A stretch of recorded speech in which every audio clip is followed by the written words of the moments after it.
Om Swastiastu. Selamat sore pemirsa Bali TV dimanapun Anda berada. Senang sekali saya Dwi Vera kembali hadir menemani Anda dalam Harmoni Bali untuk edisi hari ini pemirsa, yaitu di tanggal 9 Mei 2021. Dan hari ini kita akan membahas sebuah topik yaitu nyeri kepala kronis. Hati-hati tumor otak. Dan telah bergabung bersama kami di studio yaitu dua narasumber yang siap berbagi informasi terkait topik yaitu nyeri kepala kronis, hati-hati tumor otak ini. Di antaranya adalah Dr. Nyoman Golden SPBSK. Beliau merupakan konsultan tumor bedah saraf Fakultas Kedokteran Universitas Udayana, Ketua KSM Subdepartemen Bedah Saraf FK Unut RSUP Sanglah. Om Swastiastu, Dr. Golden. Selamat datang di Bali TV. Terima kasih. Baik, dan untuk narasumber kedua pemirsa yaitu Profesor Dr. DPG Purwa Samatra SPSK. Beliau merupakan Profesor Ilmu Penyakit Saraf Fakultas Kedokteran Universitas Udayana untuk Departemen Neurologi FK Unut RSUP Sanglah.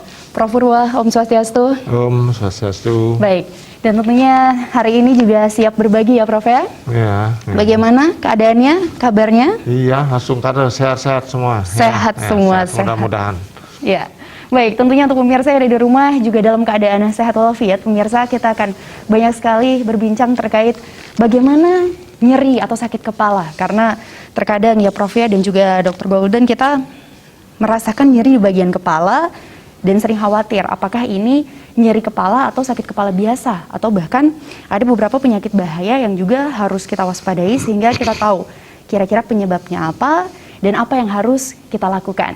Baik, Prof. Purwa, ini masyarakat yang ada di rumah juga bertanya-tanya apakah ada perbedaan antara nyeri kepala biasa seperti itu Prof dan tumor otak ini. Bagaimana sebenarnya seseorang bisa merasakan nyeri kepala tersebut Prof? Nah, kita bicara nyeri dulu ya. Baik. Nyeri itu adalah suatu pertanda, peringatan ada sesuatu yang tidak wajar di tubuh kita. Nah, kalau nyeri kepala berarti itu ada peringatan tidak wajar di kepala kita. Di mana nyeri kepala ini biasanya disebabkan oleh 3 hal yang utama. Baik. Yaitu penyakit yang ada di kepala, otak, kemudian penyakit-penyakit yang di luar kepala kita, kemudian pada faktor psikologis, stres misalnya, cemas misalnya. Nah, kalau kita bicara sekarang masalah penyakit-penyakit di kepala, tentu berpikir di otak. Kalau penyakit di luar kepala banyak itu seperti mata yang harus pakai kacamata, sinus di hidung, gigi, itu pun juga bisa menyebabkan sakit kepala. Nah, sesuai dengan topik kita ini, tentu kita bicara mengenai sakit kepala yang ke arah tumor otak. Tentu ada hal-hal yang harus kita perhatikan tentang sakit kepala. Jadi istilahnya bukan sakit kepala biasa. Baik. Jadi sakit kepala ini sering istilahnya adalah red flag. Red flag. Jadi harus diperhatikan benar, harus dicari benar kenapa penyebabnya. Secara umum sakit kepala ini adalah sakit kepala yang umumnya adalah sakit kepala yang sudah lama. Makin memberat. Kemudian biasanya pada umur-umur yang bisa anak-anak, bisa juga orang dewasa. Tapi kebanyakan tumor otak itu adalah pada orang sudah dewasa. Jadi bukan anak-anak juga ada, tapi kebanyakan pada orang dewasa. Di samping itu juga ada penyakit yang lain menyertai keluhan lain seperti mata kelihatan agak kabur, mulai kabur, muntah tanpa sebab. Baik. Jadi istilahnya muntah proyektil, tanpa mual tiba-tiba muntah. Kemudian yang paling berat tentu mulai ada kelainan saraf seperti kelumpuhan, tidak merasakan, bicara mulai agak tidak nyambung dan sebagainya. Nah, itu sudah ada tanda bahwa itu ada di kepala, ada sesuatu. Ya, baik Prof. Jadi nyeri kepala ternyata ada yang di bagian kepala atau otak, luar kepala, dan ada karena tekanan atau psikologis juga ya Prof? Psikologis. Yes. Ya, dan itu juga akan mempengaruhi juga untuk sinus, mata, dan juga bagaimana penyebabnya kita ketahui sehingga mengetahui bagaimana pengobatannya. Pemirsa, kita akan masuk ke segmen selanjutnya dan nanti akan ada sesi interaktif juga. Jadi untuk Anda jangan kemana-mana, tetaplah bersama kami.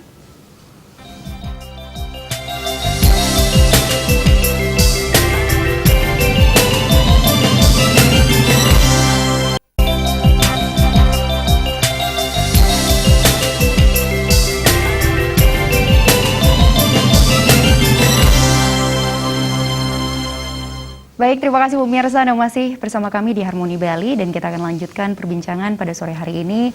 Tadi Prof. Purwo sudah menyampaikan bagaimana nyeri kepala tersebut juga salah satunya dampak psikologis ya atau tekanan psikis seperti itu juga menyebabkan. Dan Prof. Purwo kita lanjutkan dan banyak juga masyarakat yang mengatakan bahwa oh saya sedang pusing seperti itu, Prof. Jadi apakah pusing ini berbeda dengan nyeri kepala dan masyarakat umum terutama mengartikan pusing dengan nyeri kepala ini, Ya, Prof? ini jauh sekali berbeda, Berbeda ya, Prof, berbeda ya? banget. Bahwa pusing itu sering pasien atau orang ngeluh, saya pusing, tidak punya uang juga pusing, gitu kan.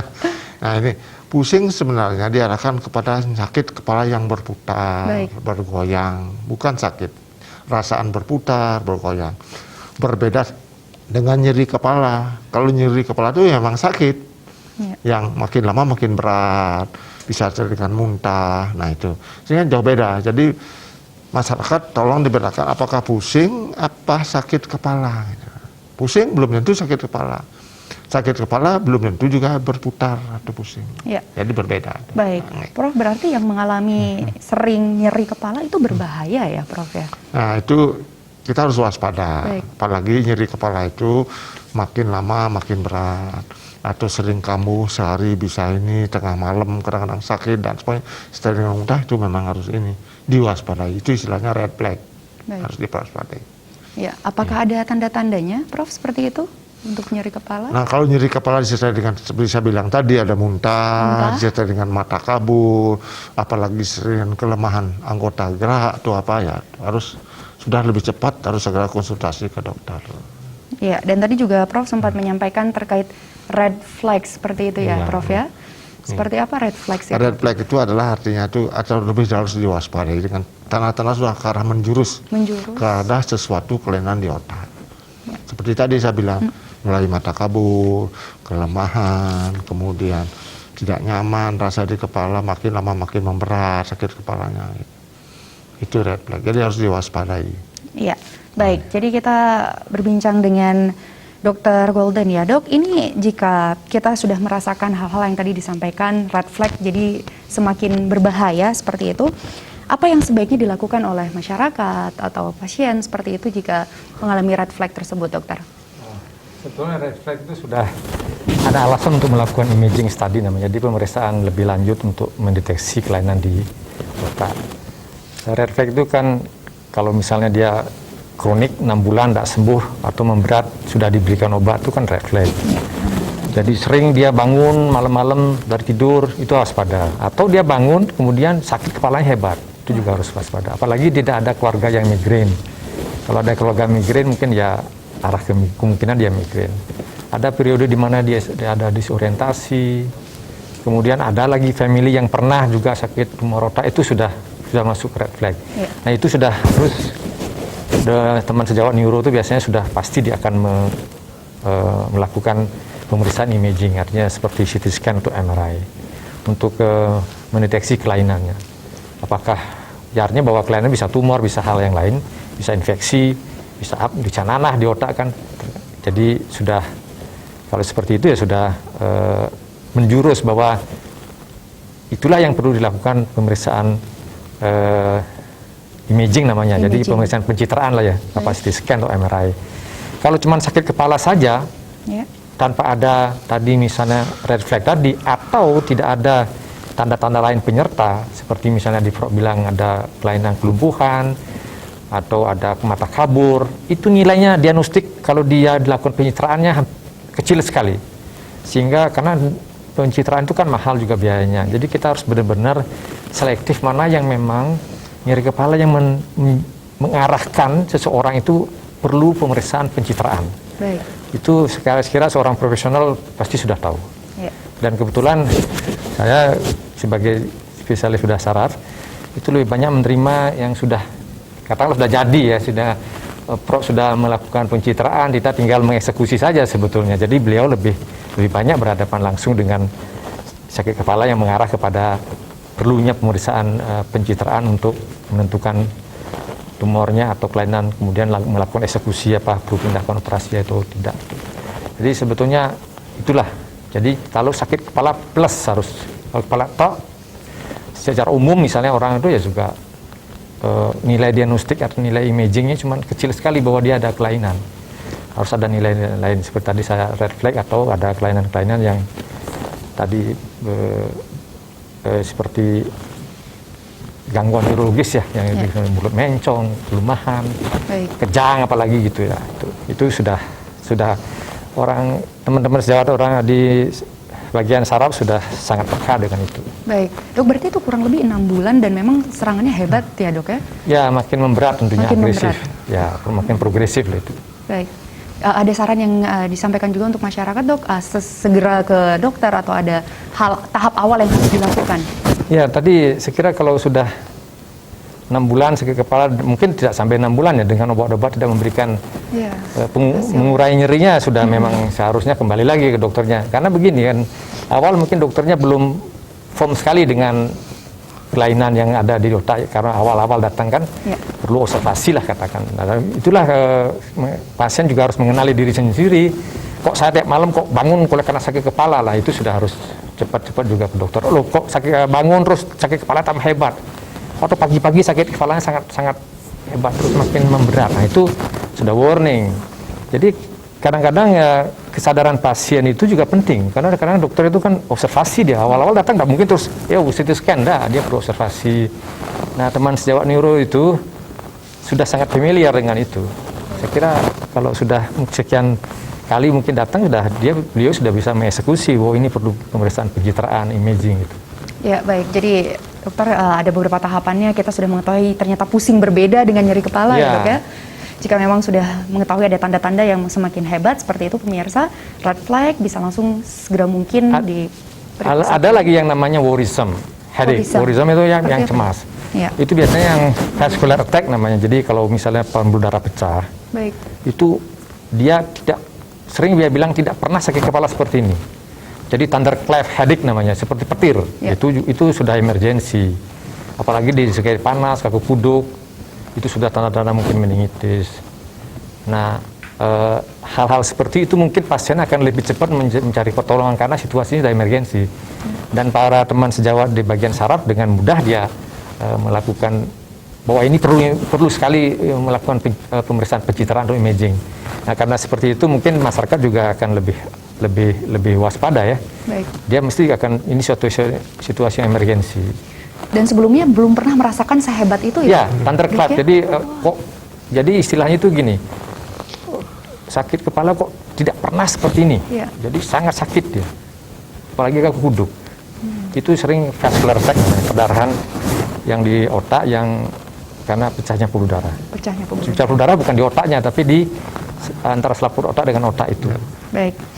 Ya, itu dia pemirsa. Jadi sudah kita dengarkan bersama ya bagaimana ternyata ada worrisome juga, tidak pernah terjadi sakit kepala tersebut tapi benar-benar keras ya, bisa langsung segera dikonsultasikan seperti itu. Dan kita menuju ke Prof. Purwa. Prof, ini dokter sudah menjelaskan terkait bagaimana red flags seperti itu, dan untuk kita menjurus ke tumor otak. Untuk tumor otak ini seperti apa dan apa penyebabnya, Prof? Nah, kalau tumor otak ini penyebabnya itu kebanyakan karena kelainan genetik itu. Jadi mutasi gen yang namanya, istilah kedokterannya itu gennya berubah menjadi pertumbuhan dia kok aneh, gitu, abnormal, bukan normal lagi. Gitu. Jadi ada faktor genetiknya seperti tadi Dr. Golden cerita, bahwa apalagi ada riwayat keluarga yang tumor otak. Kalau sakit kepala hati-hati. Itu penyebabnya. Kebanyakan oleh karena faktor ini genetik lah, kebanyakan kognital menurun. Ya, Prof. Dan untuk tanda-tandanya, Prof, apakah sampai muntah atau pingsan atau seperti kalau seandainya sakit kepala oleh karena tumor otak, tadi sudah dijelaskan, tentu sakit kepalanya yang cukup lama. Bukan mendadak. Kalau mendadak tadi kan karena pecah pembuluh darah dan sebagainya. Jadi ini sakit kepala dia merasakan kok makin berat, seperti tadi malam-malam bangun, pagi ini, sertai muntah, mata mulai kabur, kadang-kadang ada kelemahan, dan sering juga ada kejang. Jadi kejang pada usia lebih dari 30 atau di atas 30 tahun, 40 tahun apalagi, itu hati-hati. Berbeda dengan kejang pada anak, yang istilahnya step, karena panas kejang. anak sekolah SD, SMP kejang itu kebanyakan oleh karena faktor epilepsi namanya. Tapi kalau kejangnya sudah tua, di atas 30, 40 tahun lagi, apalagi di atas 50 tahun, tidak pernah kejang seumur hidup dia tumbuhan kejang, nah hati-hati nih. Pasti ada sesuatu di otak. Nah, terakhir itu tumor otak tadi. Berarti untuk usia bisa dikatakan dewasa seperti itu ya, Prof? Iya, banyak dewasa. Jadi kejang di atas 30, apalagi di atas 40 tahun itu hati-hati. Nanti ada sesuatu. Kalau pada anak-anak atau pada anak sekolah SD, SMP, itu kebanyakan oleh karena epilepsi. Sakit ayan kalau orang bilang. Apalagi kejangnya, misalnya waktu SMP dia kejang pertama, kemudian orang tuanya cerita waktu kecil umur 3 bulan, 6 bulan, dia pernah step dok. Nah itu hati-hati. Epilepsi itu lain, beda dengan tumor otak. Baik. Ya. Dan Prof, itu apakah ada jenjang yang kalau jinak atau semakin parah seperti itu? Nah, kalau tumor otak itu memang ada yang jinak, ada yang ganas, cancer. Tapi umumnya kebanyakan yang jinak. Nanti teman saya Tergodan yang sering mengeksekusi itu mungkin nanti menjelaskan mana yang mana jinak, mana ganas. Karena beliau sering melihat langsung kondisi di otak. Itu perlunya kolaborasi. Jadi kita di saraf sudah berkolaborasi dengan teman-teman bidang saraf.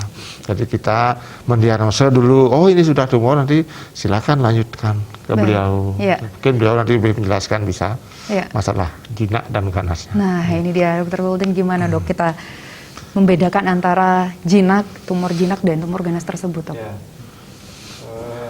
Mengenai tadi sedikit faktor punya tumornya ya, kenapa orang tumor. Memang sampai sekarang saya belum tahu pasti ya.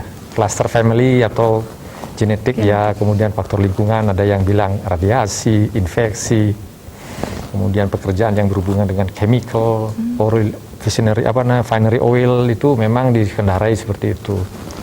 Kemudian ada pola diet yang kurang antioksidan, ya gitu. Tapi saya sendiri selama jadi spesialis itu ya tidak pernah mengeksplor sampai ke sana, dan memang kita pernah eksplor ya nggak ketemu juga gitu ya. Ada tobacco, ada macam lain-lain lagi itu yang memang dikaitkan dengan itu. Kalau tumor ya di otak itu ada jinak dan ganas kan gitu ya. Kalau ganas itu kan dari perjalanannya ya agresif pasti. Jadi dalam waktu singkat dia akan lebih menjadi buruk, itu pasti dia ya artinya ganas lah. Jadi misalnya saja terutama dari segi performanya. Jadi banyak tumor yang tidak datang tidak nyeri kepala, dia hanya 40% itu dari studi yang nyeri kepala, dan sering nyeri kepala juga banyakkan 70% tension headache namanya, tension headache. Jadi tidak klasik nyeri kepala seperti tumor. Jadi sering kita miss-nya di situ. Oleh karena itu mencari juga selain nyeri kepala harus cari sebab faktor-faktor lain. Kalau tumor ganas itu memang dia lebih agresif, kepala lebih hebat gitu. Dalam waktu singkat dia terjadi perburukan, itu kemungkinan ganas. Kalau jinak itu perjalanan yang masyarakat awam itu taunya. Ada perjalanan pelan-pelan, kepalanya kronis. Biasanya kalau sudah agak pelan dia, kalau tergantung lokasi tumor, justru paling sering datang ada perubahan perilaku yang subtle namanya. Jadi subtle itu tidak jelas gitu. Makanya sering saya tanya kepada keluarga yang paling dekat dengan dia. Perubahan perilaku pada pasiennya? Jadi mental impairment yang subtle itu yang tidak terlalu jelas gitu. Seperti misalnya kelambatan berpikir, mengeksekusi sesuatu, itu harus dicurigai. Makanya tidak banyak juga pasien yang dirujuk dari teman sejawat psikiatri karena sering ada seperti itu. Nah kalau gitu dia biasanya pelan pertumbuhannya. Nah kalau pelan pertumbuhannya sudah 2 tahun 3 tahun biasanya jinak. Nah di bedah saraf itu jinak itu oleh karena memang secara pertumbuhan dia berbeda, agresif.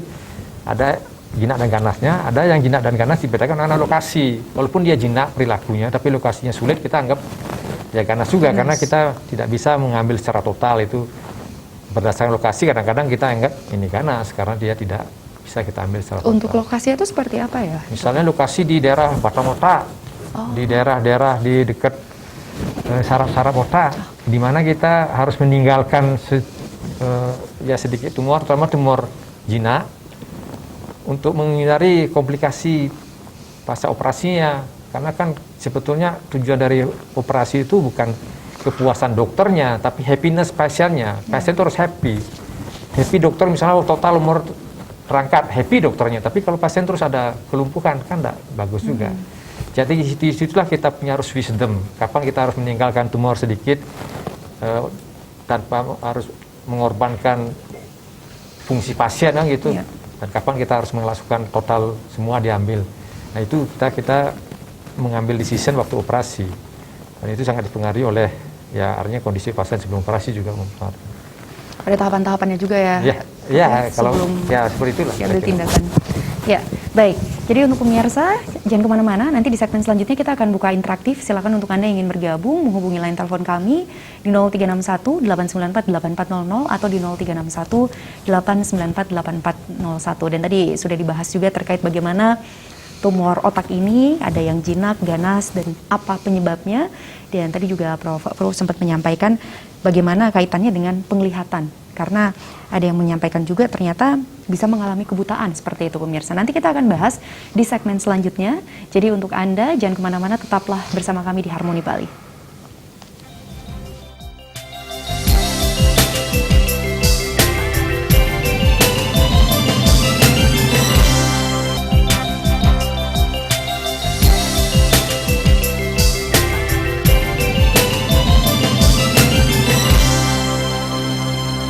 Ya, baik pemirsa, terima kasih Anda masih bersama kami di Harmoni Bali. Untuk segmen ini kita akan membahas kembali bagaimana kaitannya nyeri di kepala dengan tumor otak, seperti itu pemirsa.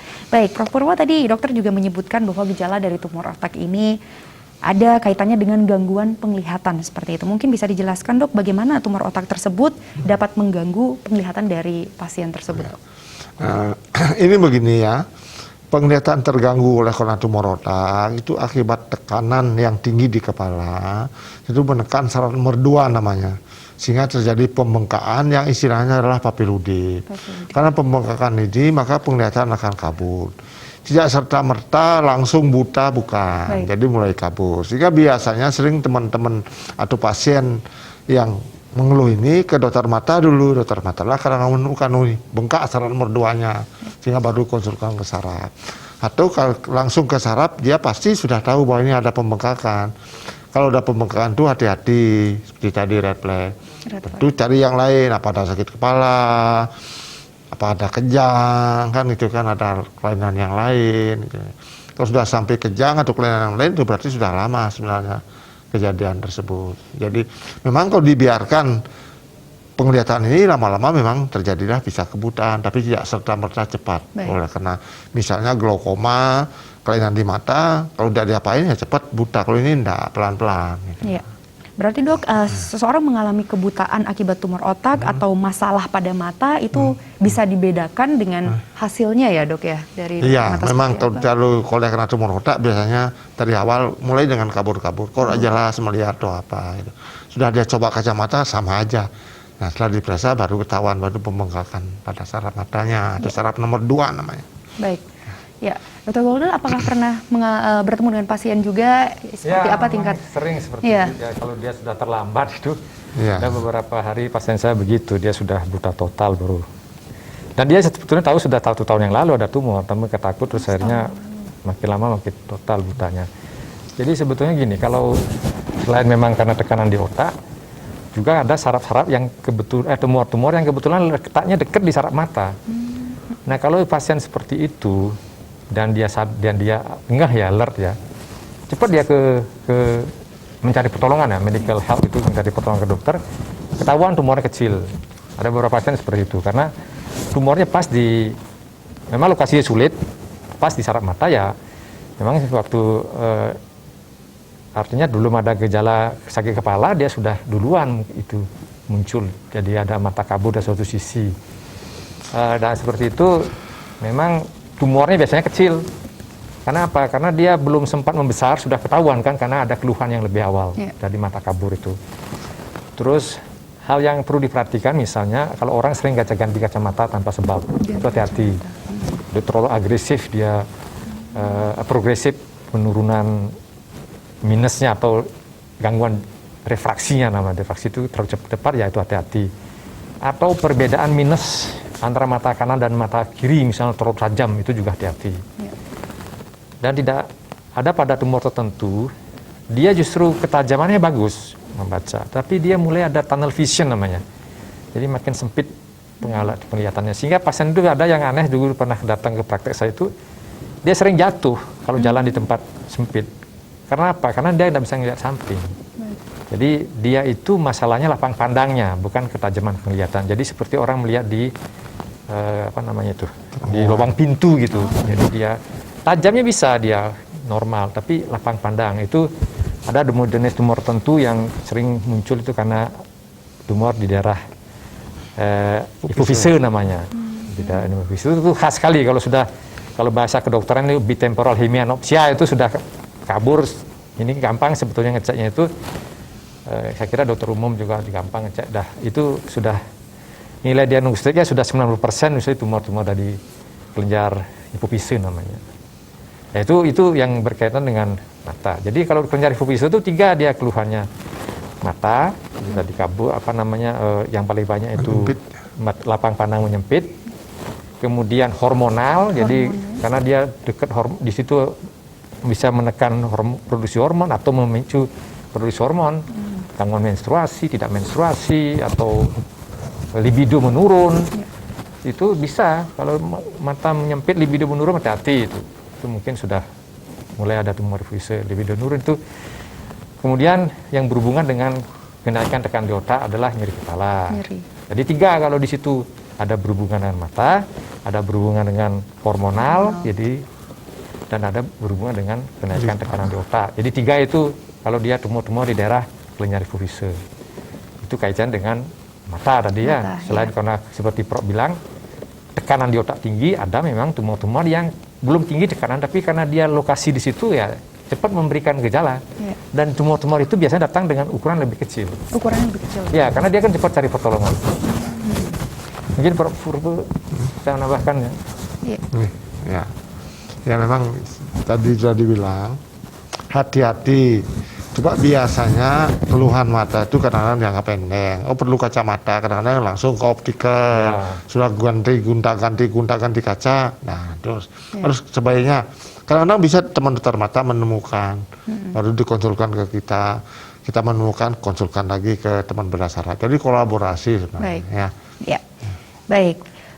Prof. Purwo dan juga Dr. Luli, kita akan menelpon. Jadi untuk Anda pemirsa yang ingin bertanya, interaktif langsung terkait topik kita pada sore hari ini, kami persilakan untuk menghubungi line telepon kami di 0361 894 8400 atau di 0361 894 8401. Jadi untuk Anda yang ingin berkonsultasi, langsung berinteraksi terkait obrolan kita tadi ya, karena dari awal kita sudah membahas bagaimana tahapan dari pusing, nyeri kepala, apa penyebabnya, dan red flag juga dari semakin berbahaya efeknya ya, dampaknya, dan bagaimana solusinya. Saya ingin bertanya dengan Dr. Walden, Dok, ini untuk tumor otak apakah harus dioperasi seperti itu, Dok? Ya, sebagian besar tumor otak itu operasi solusinya. Baik. Jadi artinya modalitas terapi utamanya operasi. Nanti kan tergantung dari hasil patologinya apa, hasil pemeriksaan tumornya apakah perlu ganas, perlu penyinaran atau kemoterapi atau obat anti kanker, itu tergantung dari hasilnya. Tapi sebagian besar ada beberapa tumor yang memang kita punya markernya lah. Lalu misalnya saya melihat tumor lalu curiga suatu yang namanya tumor germinoma namanya. Itu germinoma itu dia mempunyai tumor marker. Jadi kita bisa ngecek, itu namanya alpha fetoprotein dan beta HCG namanya. Itu dicek kalau memang dia kadarnya tinggi dan dia tumor, kelihatan itu berkorelasi, itu memang pilihannya bukan operasi, itu radiasi. Penyinaran. Ada lagi yang tumor tertentu yang tidak operasi lah yang saya bilang. Yang lain itu sudah operasi semua ya. Ada namanya limfoma. Limfoma itu trennya naik sekarang pada pasien-pasien yang dengan imunokompromis, pasien-pasien HIV itu dia banyak yang dengan limfoma, atau mereka yang hidup di daerah industri juga, termasuk daerah polluted area itu juga naik insiden. Itu limfoma itu juga kalau kita curiga, ya sebetulnya kita juga melakukan tindakan operasi itu tidak modal terapi utamanya bukan itu. Kita hanya melakukan biopsi namanya, ambil sampel sedikit. Kadang-kadang kita melakukan yang namanya frozen section. Jadi waktu itu kita langsung mendapatkan hasilnya, kalau memang limfoma kita tidak akan menyelesaikan operasinya. Karena pengobatan utamanya bukan pembedahan. Nanti kalau di otak lebih utama ke penyinaran atau radiasi. Jadi dua tumor itu yang memang pembedahan bukan pilihan utamanya.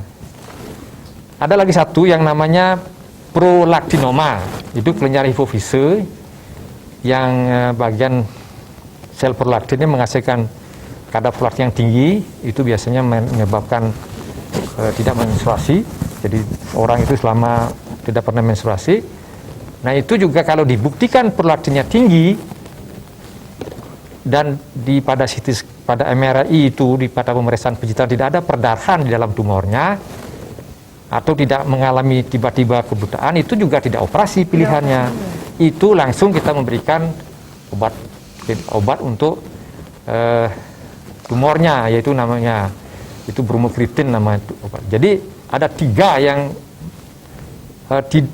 pembedahan bukan terapi utamanya. Ya. Hanya selektif kasus saja yang perlu. Ada yang pembedahan, ada yang dioperasi juga ya. Ya, tapi sebagian besar operasi. Dan ternyata ada juga dengan obat-obatan itu ya, Dok ya? Ya, kalau kita memang mencurigai ke sana, kita harus mempunyai bukti bahwa dia itu tumornya. Seperti saya bilang jenis germinoma, limfoma itu, yang satu lagi prolaktinoma, ya. Justru pembedahan bukan pilihan. Baik. Ya, baik. Dan Prof. Purwo, apakah tumor otak ini bisa dicegah, Prof? Dicegah sih seperti tadi, kalau penyebabnya memang karena faktor lingkungan, faktor radiasi dan sebagainya, mungkin bisa dihindari bekerja atau tinggal seperti itu. Tapi kalau faktor genetik, mutasi gen ya memang sulit sih kita cegah. Sebab itu dari sononya sudah ada bermasalah, gitu lah. Ya. Sehingga. Baik, Prof. Dan untuk pemirsa, jadi untuk Anda kami persilakan untuk yang ingin bergabung di line interaktif kami di 0361 894 8400 pemirsa, atau di 0361 894 8401. Kami persilahkan untuk menghubungi line telepon kami dan langsung bisa berbincang dengan Prof. Purwo dan juga Dr. Golden yang sudah siap juga untuk berbagi informasi bagaimana nyeri kepala ini hati-hati bisa menyebabkan tumor otak, atau ada yang sudah sempat ya ada muncul gejala-gejala tersebut, ingin mengetahui lagi bagaimana kira-kira solusinya, atau kira-kira Dr. Golden apakah ada jenis makanan yang harus dihindari seperti itu, Dok? Saya kira tidak ada bukti klinis yang kuat ya, evidence based namanya, yang sebagai faktor risiko lah makanan tertentu yang menyebabkan tumor otak, tidak ada. Jadi saya kira saya tidak menyarankan untuk restriksi tertentu lah sesuai dengan makanan, ya seperti biasa, tidak ada. Karena tidak ada bukti-bukti yang memang bukti klinis lah seperti itu. Kalau misalnya tumor lain, misalnya ada yang dihindari itu, yang mungkin ada tumor-tumor tertentu yang di luar otak itu, hepar itu ada tertentu yang mungkin dihindari, ya mungkin ada. Tapi di otak itu tidak ada. Baik. Ya, dan untuk Prof. Purwo, bagaimana menanggapi ketakutan masyarakat yang dihadapi oleh masyarakat saat ini terkait tumor otak tersebut, Prof? Ya, untuk menghadapi ketakutan ini tentu masyarakat harus lebih mengerti. Ada tanda nyeri itu berarti sudah ada sesuatu yang tidak normal di tubuh kita. Sebaiknya konsultasi. Biasanya sekarang kan sudah mulai menyebar banyak dokter layanan primer. Bisa konsultasi ke puskesmas, praktek pribadi, klinik, ada sesuatu harus cepat ini. Jangan menunggu sampai tadi bilang terkodan, makin lama gejala makin tambah berat. Jadi silakan. Jadi itu sebenarnya peringatan yang diberi oleh Tuhan bahwa kamu ini ada sesuatu loh di tubuhmu. Nah itulah, itu segera tolong periksa. Jadi. Iya, dari Dr. Golden ada yang ingin disampaikan bagaimana karena masyarakat gelisah, resah seperti itu. Ya, sekira ya memang seperti Prof bilang, Tuhan memberikan suatu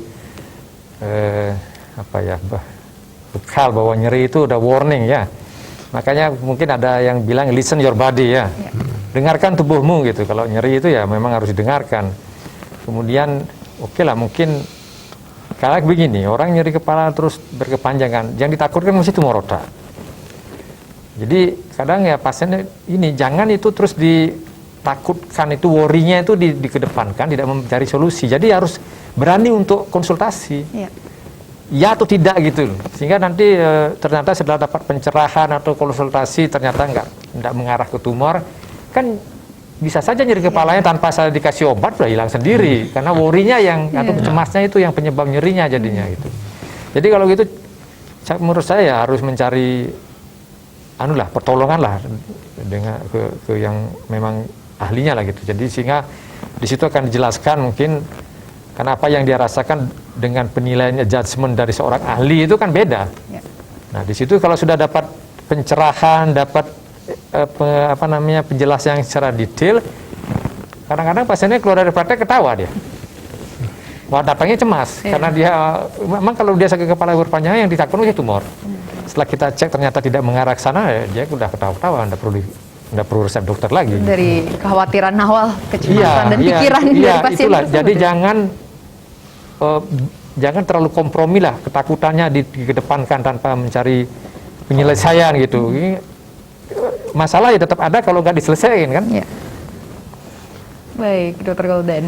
Ya pemirsa, silakan untuk Anda yang ingin bergabung menghubungi line telepon kami di 0361 894 8400 atau di 0361 894 8401. Dan Dr. Goldan, berikutnya untuk tingkat keparahan ya dok, tadi ada yang dioperasi, ada yang cukup obat-obatan saja, pembedahan juga.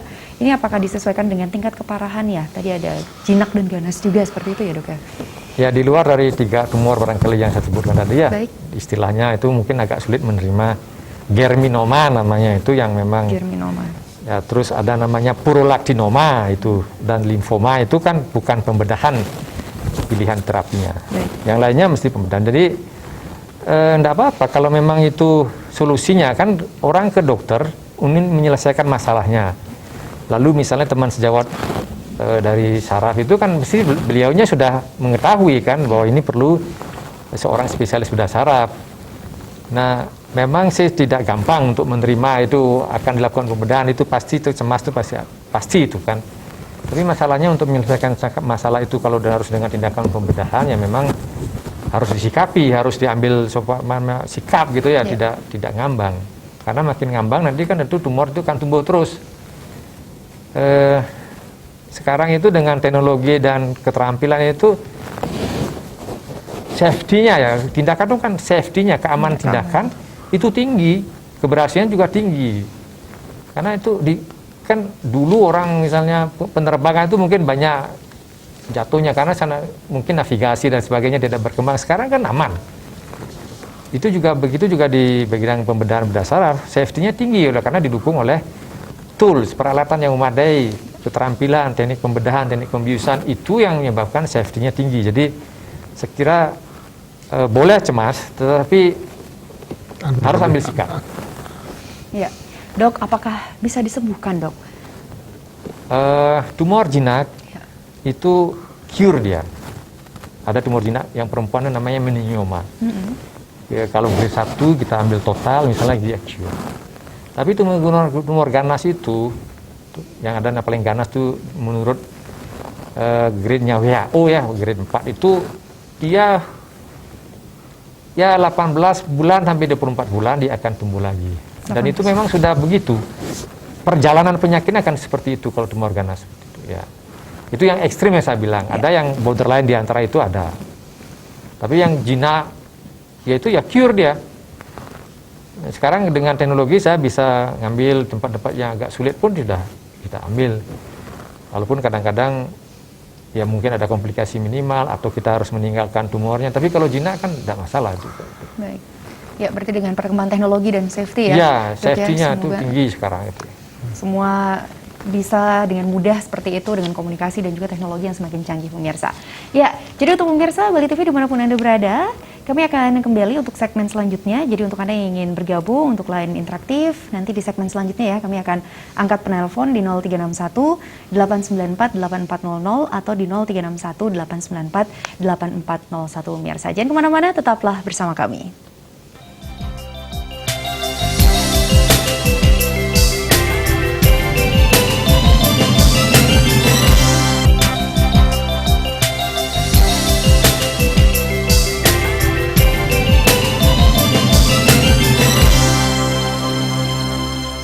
Ya baik pemirsa, terima kasih Anda masih bersama kami. Setelah tadi perbincangan, kita membahas rasa nyeri kepala yang hati-hati tumor otak pemirsa. Untuk Anda yang baru saja bergabung di Bali TV, kita akan review kembali dan akan ada banyak sekali tentunya wawasan baru terkait nyeri kepala yang ternyata harus kita waspadai. Seperti itu.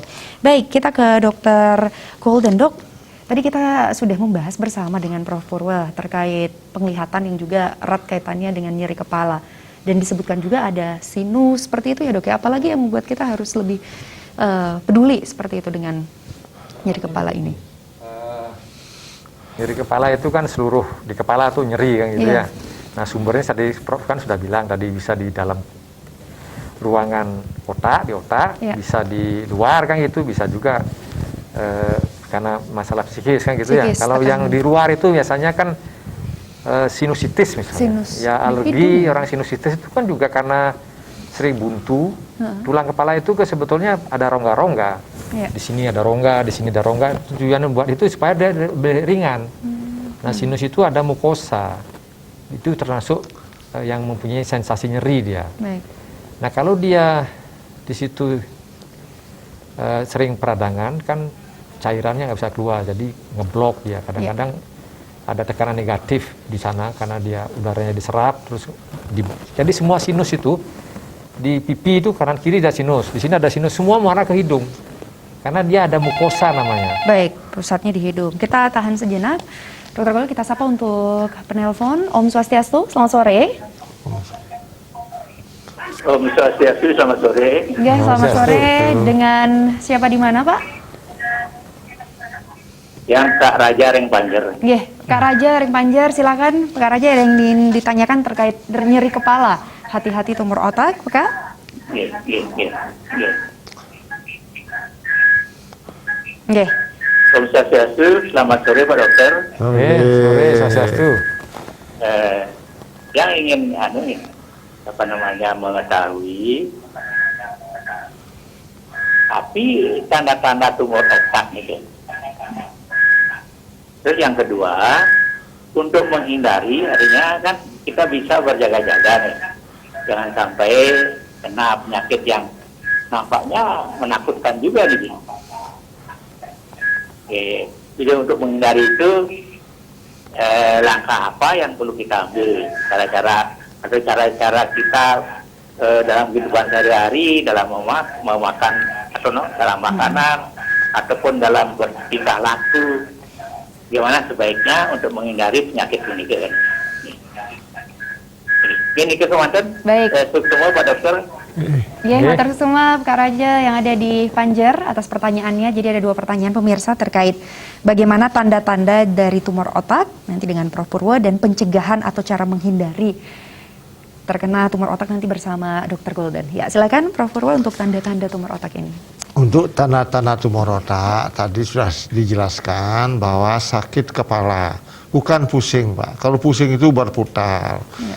Jadi sakit kepala yang tidak biasanya dan lama sekali, sering sudah dikasih obat, tidak hilang-hilang. Kemudian sudah berapa kali ganti kacamata juga tetap, apalagi disertai dengan muntah. Sakit kepala muntah, apalagi pagi hari, baru bangun sakit kepala berat, tanpa sebab, tahu-tahu tiba-tiba muntah. Mata mulai kabur, kemudian kok ada kaitan anggota gerak kita mulai agak lemah sedikit. Yang lebih berat tentu ada gejala kejang, jadi kayak orang ayan. Nah, jadi jangan sampai demikian. Jadi begitu sakit kepala, yang sudah berapa kali minum obat sakit kepala tidak sembuh-sembuh, sebaiknya cepat-cepat konsultasi ke dokter.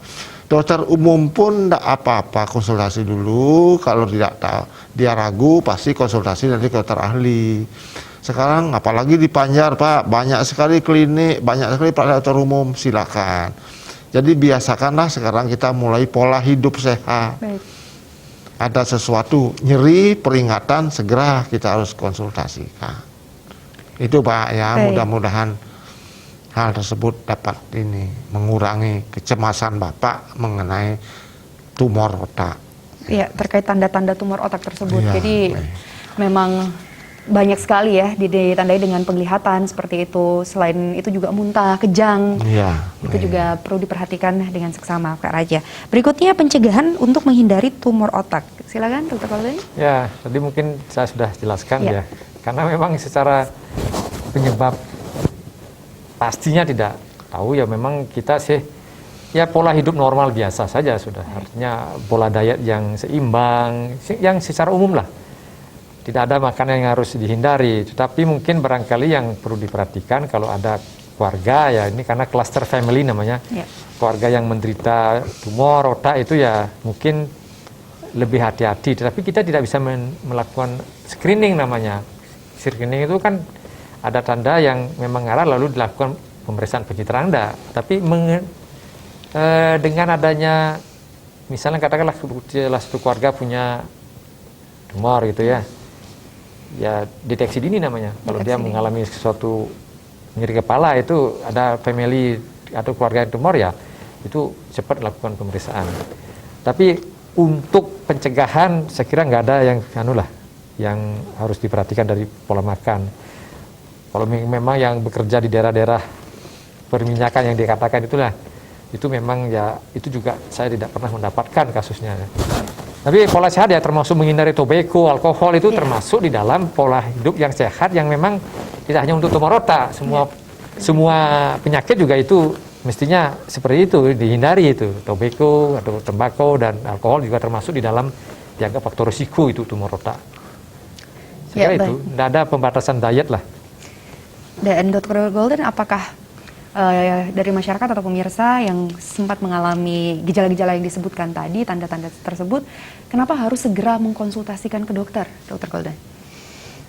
Mengapa harus ya, memang pending-pending terus? Ya, bahaya sekali ya. Kalau sudah mengarah seperti Prof tadi bilang, dia kan tadi Prof bilang tanda-tanda sudah mengarah ke sana ya, memang harus cepat karena kan makin kecil tumor itu kan. Saya sendiri juga tidak terlalu lelah bekerja dan lebih mudah untuk mengambil tumornya, komplikasinya akan lebih kecil kan gitu. Ya. Jadi kalau nanti tumornya besar, otomatis risiko pembedahannya akan lebih besar kan gitu. Kalau memang kecil, risiko pembedahan kecil, ngapain kita harus menunggu dan mendapatkan risiko yang lebih besar kan gitu. Iya, baik. Mudah-mudahan bisa diterima ya Pak Raja yang ada di Panjer atas informasi yang telah disampaikan oleh Prof. Purwo dan juga Dr. Golden. Dan berikutnya ada pesan-pesan Prof terakhir untuk masyarakat, pemirsa Bali TV agar konsultasi dini dan pesan juga untuk selalu hidup sehat. Silakan, Prof. Terima kasih ya. Jadi pesan saya adalah kita galakkan kembali yang sudah lama didengung-dengungkan oleh Kementerian Kesehatan, yaitu program Germas, jadi gerakan masyarakat sehat. Jadi biasakan. Nah sekarang ini COVID mengajarkan kita kan, bagaimana kita harus jaga jarak, bagaimana kita harus cuci tangan, bagaimana pakai masker. Nah ini, jadi tumor otak atau penyakit lain pun sama.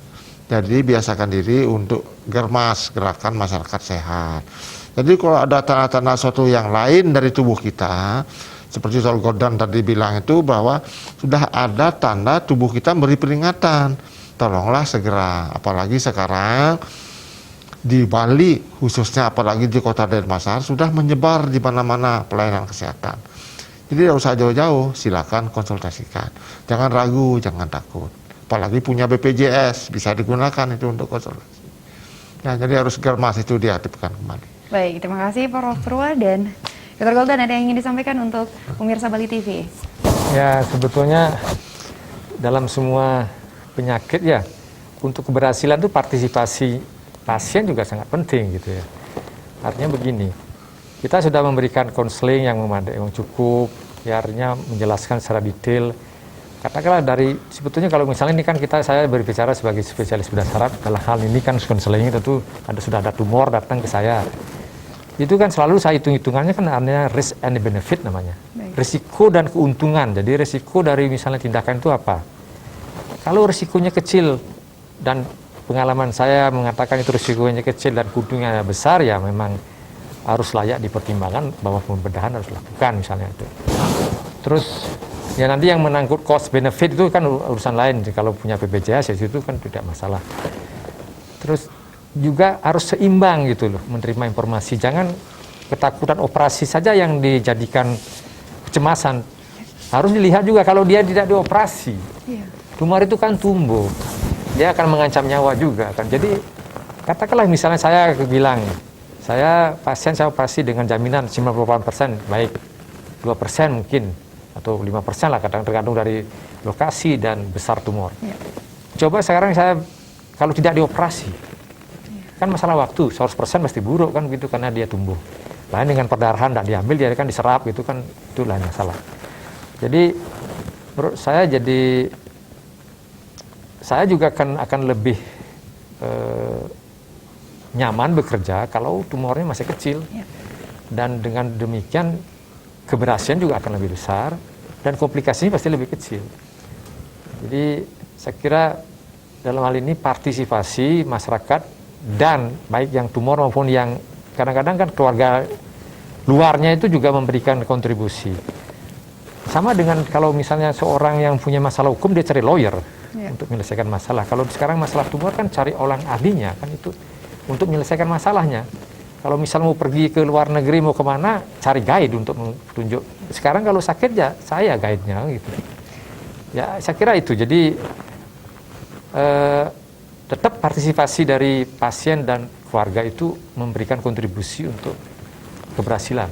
Baik dok, jadi konsultasi sejak dini, partisipasi aktif dari pasien, dari keluarga, dan masyarakat juga stakeholder terkait juga tentunya untuk menciptakan masyarakat yang sehat dan sejahtera ya. Baik pemirsa Bali TV dimanapun berada, tidak terasa kita sudah sampai di penghujung acara. Mudah-mudahan perbincangan kita sore hari ini bermanfaat terkait nyeri kepala, hati-hati tumor otak. Kita sudah tahu penyebabnya dan bagaimana pencegahan atau solusinya. Mudah-mudahan bisa diaplikasikan juga ya. Pemirsa, saya Dwi Vera beserta seluruh kerabat kerja yang bertugas mohon pamit undur diri. Ingat pesan Ibu 3M, memakai masker, menjaga jarak, dan menghindari kerumunan. Dan kami tutup dengan Parama Santi. Om Santi. Om Santi. Santi, Santi, Om.